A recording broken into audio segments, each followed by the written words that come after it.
साथियों नमस्कार, मैं हूं प्रेम प्रकाश शर्मा। स्वागत करता हूं आपके अपने यूट्यूब चैनल जीके फन में। साथियों, हम आज रेलवे ग्रुप डी में पूछे जाने वाले विज्ञान के 10 अति महत्वपूर्ण प्रश्नों पर चर्चा करेंगे। तो चलिए बढ़ते हैं पहले प्रश्न की ओर। पहला प्रश्न है, पानी के द्वारा लगाया गया ऊर्ध्वाधर बल क्या कहलाता है? पानी जो प्रत्येक वस्तु पर ऊपर की ओर एक बल लगाता है, उस बल को हम क्या कहते हैं? तो इस प्रश्न का सही जवाब होगा उत्प्लावक बल। इस प्रश्न का सही जवाब होगा उत्प्लावक बल, ऑप्शन 3। चलिए बढ़ते हैं अगले प्रश्न की ओर। अगला प्रश्न है, एक वृत्ताकार गति में क्या होता है? जब कोई वस्तु वृत्ताकार पथ पर घूमती है तो क्या सब होता है? पहला ऑप्शन है दिशा परिवर्तित होता है, ये सही जवाब है, दिशा परिवर्तित होता है। दूसरा है वेग परिवर्तित होता है, ये भी बहुत अच्छा है, ये भी सही होता है। ऑप्शन 3 है अभिकेंद्र बल कार्य करता है, ये भी सही है। कोई भी वस्तु जब वृत्ताकार पथ पर घूमती है तो उसके केंद्र की ओर एक बल लगता है, इसे ही अभिकेंद्र बल कहते हैं। तो ये ऑप्शन भी सही है, यानी इस प्रश्न का सही जवाब होगा उपरोक्त सभी सही है। चलिए बढ़ते हैं अगले प्रश्न की ओर। अगला प्रश्न है, बल, द्रव्यमान और त्वरण का समीकरण क्या है? आपको ऐसा समीकरण बताना है जिसमें बल भी हो, द्रव्यमान भी हो और त्वरण भी हो, और वो समीकरण क्या है? तो इस प्रश्न का सही जवाब होगा ऑप्शन ए, F बराबर ma। समीकरण होता है F बराबर ma, बल बराबर द्रव्यमान गुने त्वरण। तो ये ऑप्शन ए सही होगा इस प्रश्न का सही जवाब। चलिए बढ़ते हैं अगले प्रश्न की ओर। अगला प्रश्न है, 9.8 न्यूटन के निकाय पर 9.8 मीटर प्रति सेकंड स्क्वायर के त्वरण को उत्पन्न करने के लिए कितना बल आवश्यक है? तो यहाँ पर दिया गया है W बराबर, प्रश्न में दिया गया है W बराबर 9.8। तो प्रश्न में दिया है W का मान, तो हम W बराबर लगाएंगे सूत्र। W बराबर होता है m, W बराबर सूत्र होता है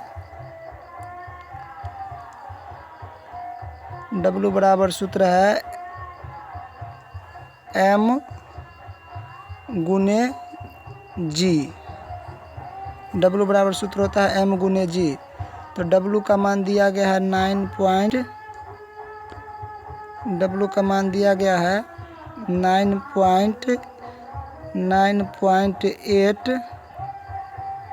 और m का मान नहीं पता है, रहने देंगे, और g का मान देंगे 9.8 दिया गया है प्रश्न में। 9.8 से 9.8 कट जाएगा, यानी m का मान आएगा 1। अब हमें बल निकालना है, तो बल के लिए सूत्र होता है F बराबर ma या mg। चूँकि g दिया गया है तो इसलिए यही सूत्र लगाएंगे। तो m का मान निकाले हैं 1 और गुने g का मान है 9 पृथ्वी के लिए g का मान होता है 9.8। गुना करेंगे तो आ जाएगा 9.8 न्यूटन। तो इस प्रश्न का सही जवाब हो जाएगा ऑप्शन 2, 9.8 न्यूटन। चलिए बढ़ते हैं अगले प्रश्न की ओर। अगला प्रश्न है, एक अंतरिक्ष यान ईंधन के दहन के परिणाम स्वरूप उत्पन्न होने वाली बहुत तेज गति से बड़ी मात्रा में गैसों को बाहर निकालते हुए उड़ता है। ईंधन को ऊर्ध्वाधर रूप से अधोगामी दिशा में निष्कासित किया जाता है और अंतरिक्ष यान ऊर्ध्वाधर रूप से ऊर्ध्वगामी दिशा में उड़ान भरता है। इस प्रक्रिया का वर्णन करने के लिए न्यूटन के गति के किन नियमों का उपयोग होता है? तो देखिए, रॉकेट जो उड़ता है न्यूटन के तृतीय गति नियम के सिद्धांत पर उड़ता है, यानी जितनी तेज़ी से गैस निकलती है उतना ही तेज़ी से वो ऊपर उड़ पाता है, यानी प्रत्येक क्रिया के विपरीत प्रतिक्रिया होती है। यही होता है न्यूटन का तृतीय गति नियम। चलिए, तो इसका हो जाएगा न्यूटन के तृतीय गति नियम पर रॉकेट उड़ता है, ऑप्शन 3 इसका सही हो जाएगा। चलिए अगले प्रश्न की ओर बढ़ते हैं। अगला प्रश्न है, जब एक बड़ा बल एक पिंड पर थोड़े समय के लिए कार्य करता है तो उस बल को क्या कहते हैं? देखिए कोई भी बल किसी पिंड पर छोटे समय के लिए, क्षणिक समय के लिए कार्य करता है तो उस बल को कहते हैं आवेगी बल, यानी ऑप्शन ए इस प्रश्न का सही जवाब हो जाएगा। बढ़ते हैं अगले प्रश्न की ओर। अगला प्रश्न है, किस प्रकार का बल किसी निकाय के स्थिति में परिवर्तन का कारण बनता है? तो आपको यहाँ पर बताना है कि कौन सा बल लगा करके हम किसी वस्तु की स्थिति को बदल सकते हैं। तो देखिए संतुलित बल लगा करके हम किसी वस्तु की स्थिति को नहीं बदल सकते हैं, क्योंकि संतुलित बल में क्या होता है, जितना जोर से हम बल लगाते हैं उतना ही जोर से वस्तु भी हम पर बल आरोपित करता है, जिससे वस्तु के स्थिति में परिवर्तन नहीं होता है। द्रव्यमान तो बल है ही नहीं, इससे कोई परिवर्तन होगा ही नहीं, गुरुत्वाकर्षण से भी नहीं होगा। तो इस प्रश्न का सही जवाब हो जाएगा असंतुलित बल।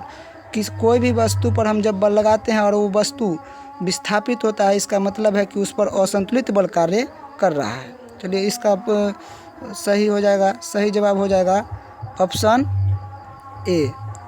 बढ़ते हैं अगले प्रश्न की ओर। अगला प्रश्न है, न्यूटन के गति के पहले नियम को और किस नाम से जाना जाता है? न्यूटन के गति के पहले नियम को और किस नाम से जाना जाता है? तो न्यूटन के प्रथम गति नियम को जड़त्व के नियम से भी जाना जाता है। जड़त्व का नियम कहता है कि कोई भी वस्तु अपनी विराम की अवस्था अथवा सरल रेखा में एक समान गति की अवस्था को बनाए रखती है जब तक कि उस पर कोई बाह्य असंतुलित बल कार्य न करे। यही न्यूटन के प्रथम नियम भी है, यानी दोनों नियम एक ही हैं। चलिए अगले प्रश्न की ओर बढ़ते हैं। अगला प्रश्न है, यदि द्रव्यमान 25 kg के एक बॉक्स को N बल द्वारा 15 मीटर तक धकेला जाता है तो इस प्रक्रिया में किया गया कार्य और 480 जूल है। F का मान निकाले। F का मान निकालना है, नहीं बल का मान निकालना है।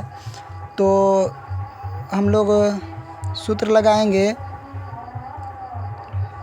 दिया गया है कार्य W बराबर Fs होता है।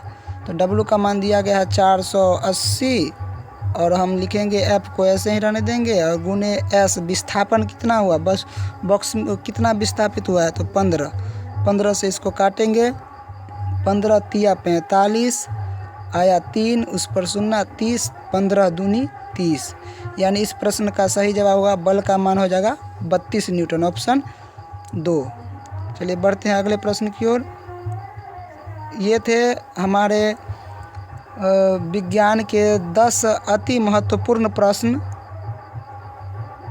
और मिलेंगे अब अगले सेशन में। तब तक के लिए गुड।